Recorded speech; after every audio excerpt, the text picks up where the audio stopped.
আমাক কৈছে যে নহয় চৰকাৰে যদি ভাবে তেতিয়াহলে জুবিনক পোষ্টমৰ্টেম কৰক মোৰ কোনো আপত্তি নাই সেইকাৰণে অহাকালি ৰাতিপুৱা প্ৰথমে জুবিন গাৰ্গৰ অটস্পাই বা পোষ্টমৰ্টেম আমি কৰিম গুৱাহাটী মেডিকেল কলেজত আৰু এই পোষ্টমৰ্টেম কৰোতে আমি এইমছৰ ডক্টৰকো আমি জড়িত কৰিম আৰু ৰাতিপুৱা 7:30 বজাত আপোনালোকক এইকনে কলো যে আমাৰ গোটেই ক্ৰিমেশনৰ শিডিউলটো অলপ বদলি হৈ যাব এতিয়া ৰাতিপুৱা 7:30 বজাত আমি জুবিন গাৰ্গক নতুনকৈ আৰু এবাৰ তেওঁ আমি পোষ্টমৰ্টেম কৰিম আৰু এই প্ৰক্ৰিয়া 1 পৰা 1.5 ঘণ্টা সময় আমাক লাগিব পোষ্টমৰ্টেম প্ৰক্ৰিয়া সম্পূৰ্ণ কৰাৰ পিছত জুবিনক আকৌ আমি সৰু সজাইলৈকে উভতাই আনিম আৰু সৰু সজাইৰ পৰা আনুমানিক মই ভাবো যে 9:30 বজা মানতহে এতিয়া আমি বা 10 বাজিব 9:30 10 বজাতহে আমি জুবিনক অন্তিম যাত্ৰাৰ বাবে আমি লৈ যাব পাৰিম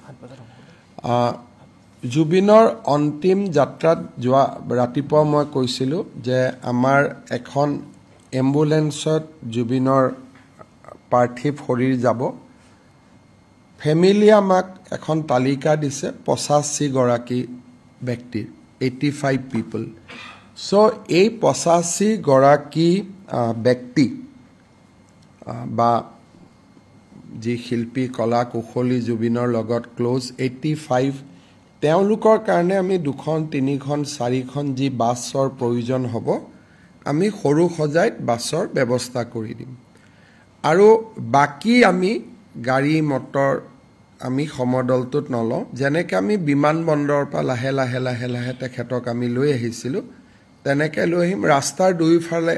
মানুহ থাকিব শেষ শ্ৰদ্ধা জনাব খুজিব তাত কোনো অসুবিধা নাই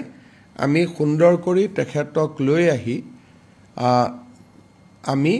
নিৰ্দিষ্ট স্থান য'ত শেষ কৃতৰ কাৰণে আমি ঠিক কৰিছো তালৈকে আমি লৈ আহিম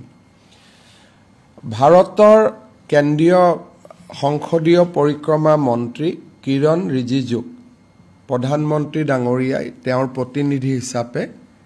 এই শেষকৃত্য অনুষ্ঠানত উপস্থিত থাকিবৰ বাবে মনোনীত কৰিছে আমি কেইগৰাকীমান ব্যক্তিক মাত্ৰ এই অনুষ্ঠানত অফিচিয়েলি আমি নিমন্ত্ৰণ কৰিম অসমৰ বিধানসভাৰ অধ্যক্ষ মুখ্যমন্ত্ৰী তেওঁ থাকিব মুখ্যমন্ত্ৰী থাকিব অসম বিধানসভাৰ অধ্যক্ষ থাকিব লিডাৰ অফ অপজিশন তেখেতক আমি আমন্ত্ৰণ জনাম অসম সাহিত্য সভাৰ সভাপতি সম্পাদকক আমি আমন্ত্ৰণ জনাম সদৌ অসম ছাত্ৰ সন্থাৰ দুজনীয়া প্ৰতিনিধি দল এটাক আমি আমন্ত্ৰণ জনাম তেওঁলোকে যাক নিৰ্দিষ্ট কৰি দিয়ে আৰু জুবিনৰ নিকটতম পৰিয়ালবৰ্গ মেঘালয়ৰ উপ মুখ্যমন্ত্ৰীকে ধৰি মন্ত্ৰীসভাৰ তেওঁলোকৰ ডেলিগেশ্যন এটা আহিব আৰু কেন্দ্ৰীয় মন্ত্ৰী সৰ্বানন্দ সোণোৱালো অনুষ্ঠানত উপস্থিত থাকিব শেষ সন্মান এই ব্যক্তিসকলে অসমৰ ৰাইজৰ হৈ বা ভাৰতবৰ্ষৰ ৰাইজৰ হৈ জনাব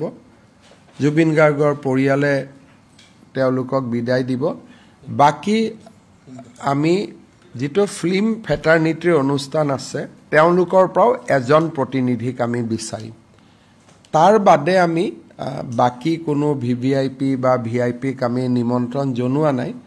কোনোবা আহিলেও সাধাৰণ জনতাৰ লগতে তেখেতসকলো থাকিব লাগিব আনকি আমাৰ মন্ত্ৰীসভাৰ সদস্য বিমল বৰা কেশৱ মহন্ত ৰনোজ পেগু দায়িত্বত থাকিব বাকি সকলেও যোনে যেনেকৈ আগতে গৈ চকীত বহিব পাৰে তেনেকৈ বহিব আমি কাৰো কাৰণে মন্ত্ৰী বিধায়ক কাৰো কাৰণে আমি বিশেষ ব্যৱস্থা আমি নকৰো শেষকৃত্য সম্পন্ন হৈ যোৱাৰ লগে লগে তেওঁৰ যেটো অস্থি বুলি কয় অস্থি আমি লগে লগে পৰিয়ালক আমি হেণ্ডঅভাৰ কৰি দিম আৰু ভস্ম সাংস্কৃতিক পৰিক্ৰমা বিভাগে লগে লগে সংগ্ৰহ কৰিব আৰু তাক আমি ৰাখিম আৰু যেটো জাগাত বা যেটো স্থানত তেওঁ শেষকৃত্য কৰা হ'ব লগে লগে আমি ৱাল দি তাক বন্ধ কৰি দিম যাতে জন্তু বা আন চৰাই চিৰিকটিয়ে জাগাটোত অসুবিধা কৰিব নোৱাৰে আৰু আমি আশা কৰোঁ যে নিবিদা আদি হৈ যোৱাৰ পিছত 10 বা 12 দিনৰ ভিতৰত আমি বাউণ্ডৰী ৱালৰ কামো আৰম্ভ কৰি দিব পাৰিম আজিৰ পৰা অহাকালি 2 বজাৰ পিছত কোনো ব্যক্তিয়ে দোকান পোহাৰ আদি বন্ধ কৰিব চেষ্টা কৰিলে চৰকাৰ তেওঁলোকৰ ওপৰত কঠোৰ হ'ব আৰু কঠোৰ নহয় অত্যন্ত কঠোৰ হ'ব ৰাতি কালি 2 বজাৰ পিছত জুবিনক বিদায় দিয়াৰ পিছত কোনোবাই যদি দোকান পোহাৰ আদি বন্ধ কৰি ৰাখিব চেষ্টা কৰে তেতিয়া চৰকাৰে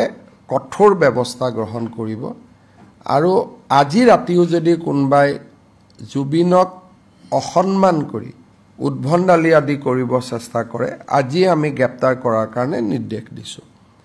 will not allow anybody to take the law into their own hands আৰু মই